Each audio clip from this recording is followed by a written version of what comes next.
authorities. But here is the key point there. They're going to be looking at the computers in that home because they believe if there is any pre-planning for any of this regarding Robin Gardner's disappearance, that evidence could lie digitally stored in the computers, and that's what the Aruban authorities want to see. They've also been checking the smartphones, they've been checking text messages, and they've been checking cameras. So that's where they've been focusing their attention, but they want to hear from the FBI. Thank you, Martin. Now take a listen to Robin's roommate, Christina Jones, talking about Robin's disappearance.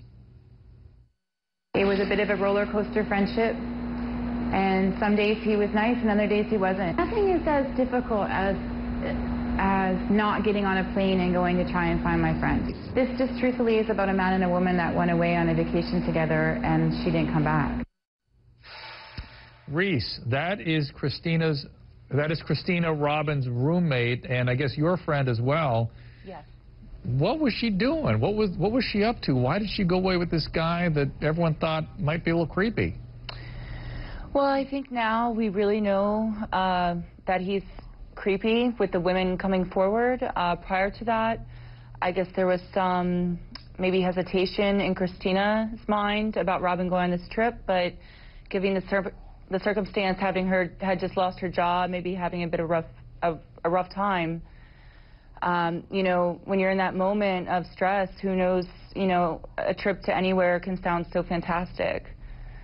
Now, Leanna, Reese, I want to ask both you guys. I talked to her boyfriend last week, and he said, yeah, we had a couple of fights, and I guess the police got called once, and she had a little problem with alcohol, maybe. But he didn't lead me to believe that there was anything wrong in their relationship, or he claimed, in fact, you know, that this was stunning, and he can't imagine that she was cheating on him. Can you give us any insight? What was going on here? I can't really say what happens between a man and a woman. I can't say what happens in between Richard and Robin. Robin can only say that. Richard can only say that. What we can say is that our friend trusted this man, Gary Giordano, and went away with him, and she didn't come back. And that's what we're here for, is to find our friend, not to ponder what Richard and Robin's relationship was. Well, no, listen, listen, Richard seems like a upstanding guy, and I'm sure they're young people, and they had a little tumult in their relationships.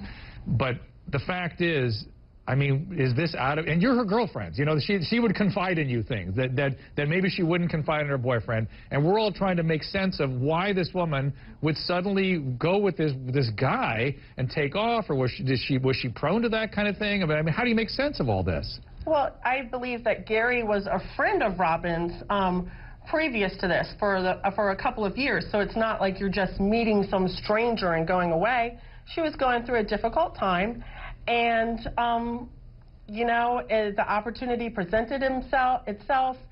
We're finding out that Gary's can be very gregarious and convincing people to do things, and I just think that with everything that was going on in her life, she said, yeah, sure, I'll go.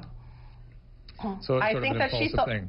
Right. I think that, you know, she trusted him because he was her friend, and because she did have that history, that she did know him for a while.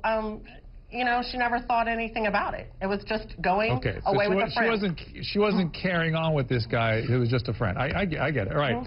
Now, Bob Flynn, I want to go to you. These allegations against your former client, trolling the internet for women, dating young ladies, now the disappearance of Robin. Does this sound like the guy you represented? It doesn't sound even remotely like the guy that I represented. And he certainly liked to have a good time. Once he was actually separated from his wife and divorced, I know he liked to try to meet new people. He had what I've described as a salesman's type personality, but this kind of activity is a shock to me.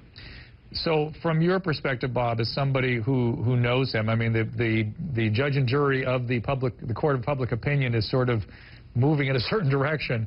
Can you dissuade us from that based on how you understood him to be? Well, I think so in a few ways. One is that I think that any person's behavior and activity, when scrutinized under the microscope, such as his right now, there's going to be some things that come out and don't look quite as good as they would normally look. I think every one of us is going to have the skeletons that to some extent.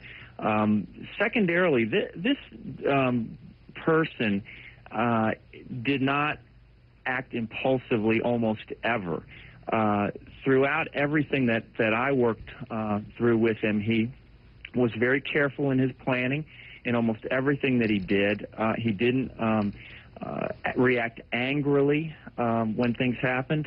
Just as an example, the one protective order in which I worked with him related to his first wife, Sharon, she hit him with a spoon, and instead of reacting and hitting her back, he actually left the house, went out and sat in a car, called the police, and asked for assistance to keep the matter from escalating any further. And to me, that kind of behavior doesn't square with someone that would have done something impulsive in Aruba. Thank you, Bob. I appreciate